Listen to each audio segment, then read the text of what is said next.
ఇదేంట్రా బాబు సడన్ గా ఏడుపు ఆపేశాడు? ఏమైందిరా?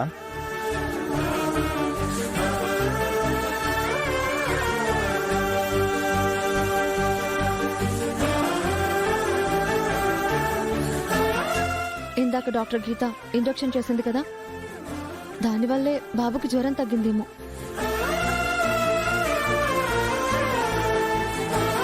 సరేరా, టేక్ కేర్. బాబుకి జ్వరం తగ్గకపోతే నాకు ఫోన్ చేయి. గీత గారు ఒక నర్సును పంపిస్తారు. Thank you. పదమ్మా.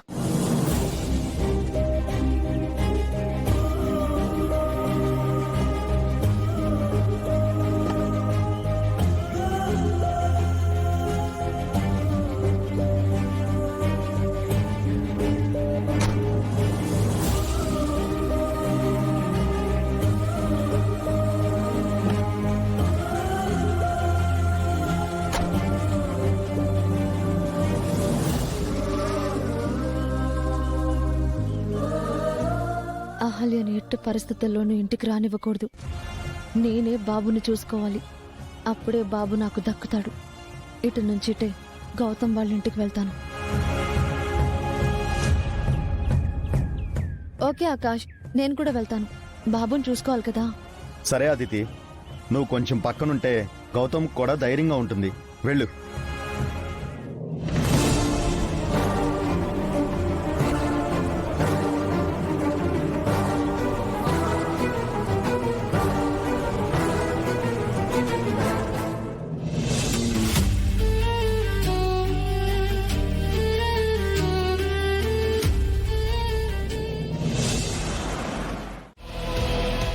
అమ్మా హల్యా, ఎక్కడికి వెళ్ళిపోయావు తల్లి? రాత్రంతా ఎక్కడున్నావు? ఏంటమ్మా డల్గా ఉన్నావు? రాత్రి నువ్వు కూరగాయలు తీసుకొస్తానని వెళ్ళావు కదమ్మా. రాత్రంతా నువ్వు ఇంటికి రాకపోయేసరికి బాబు కంగారు పడుతున్నాడు. అప్పటికి మేము చెప్పాం కదమ్మా, కూరగాయలు మేము తీసుకొస్తామని. మా మాట వినకుండా వెళ్ళావు. బాబేమో మమ్మల్ని తిడుతున్నాడు. ఏమైందమ్మా చెప్పు తల్లి, రాత్రంతా ఎక్కడికి వెళ్ళావు? నాకు ఒక అపరిచిత వ్యక్తి ఫోన్ చేసి బెదిరిస్తున్నాడని చెప్పాను కదన్నయ్యా. అవును చెప్పావు. ఏదో బాక్స్ గురించి అడిగాడని చెప్పావు.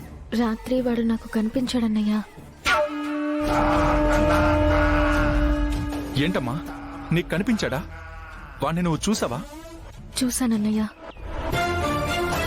కానీ మొహం కనిపించకుండా మాస్క్ పెట్టుకున్నాడు.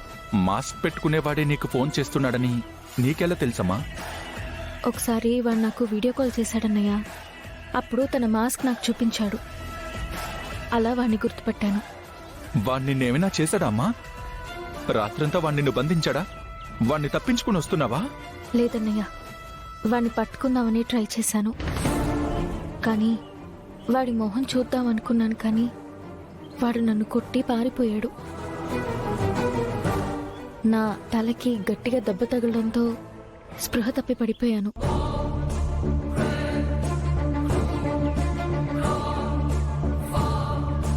ఏంటమ్మా స్పృహ తప్పి పడిపోయావా?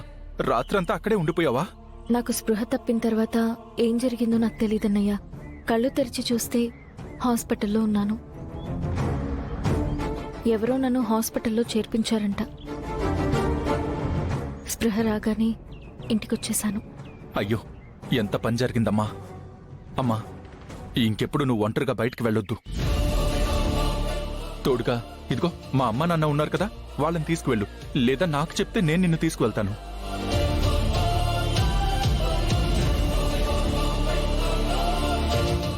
ఏంటమ్మా ఆ మాస్క్ మ్యాన్ గురించి భయపడుతున్నావా? ఈసారి వాడు ఫోన్ చేసినా నీకు కనిపించినా నాతో చెప్పమ్మా. వాడు జీవితంలో నీ జోలికి రాకుండా నేను చూసుకుంటాను. సరే అన్నయ్య. వెళ్ళమ్మా, వెళ్ళి ఫ్రెష్ అవ్వు. ఎక్కడున్నావు అహల్య? నీకోసం మన బాబు గుక్క పెట్టి ఏడుస్తున్నాడు. నీ మీద బెంగతో జ్వరం తెచ్చుకున్నాడు. ఎక్కడున్నా ఇంటికి రా అహల్య. నాకేం చేయాలో అర్థం కావట్లేదు. నువ్వు వస్తే నేను నా ప్రాణం మిగులుతుంది. బాబు క్షేమంగా ఉంటాడు.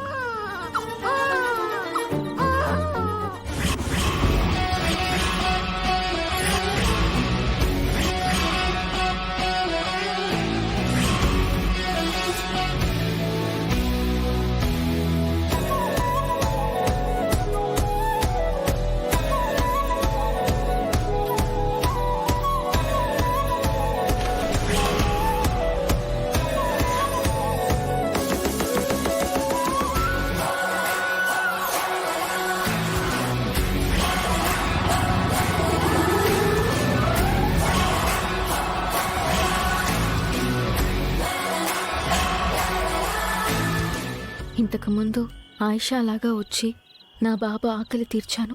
ఇప్పుడు నేను ఈ నర్సు వేషంలో వస్తున్నాను. నన్నెవరూ గుర్తుపట్టకూడదు దేవుడా. నా బాబు జ్వరం తగ్గే వరకు నేను ఇక్కడే ఉండాలి.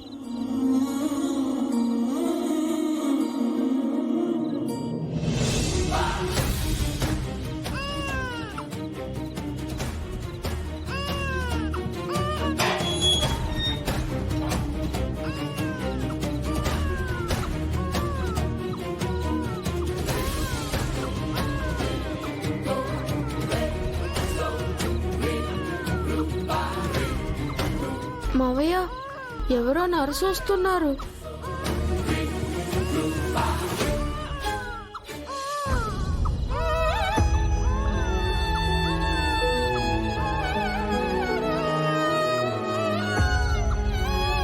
ఎవరండి మీరు? నమస్తే సార్, నా పేరు మీరా జాస్మిన్. మీ బాబుకి జ్వరంగా ఉందని డాక్టర్ గీతా మేడం పంపించారు. మీరా జాస్మినా అంటే మీరు కేరళ నర్సా? ఆమా, మాది కొచ్చి. కేరళ వాళ్ళయ్యుండి తెలుగు ఇంత స్పష్టంగా ఎలా మాట్లాడుతున్నారు? నేను చాలా రోజులు ఇక్కడ నర్సుగా పనిచేశాను సార్, అందుకే తెలుగు బాగా వచ్చు. బాబుకి జ్వరం తగ్గలేదమ్మా, గుక్క పెట్టి ఏడుస్తున్నాడు. కొంచెం త్వరగా చూడమ్మా. అవునమ్మా,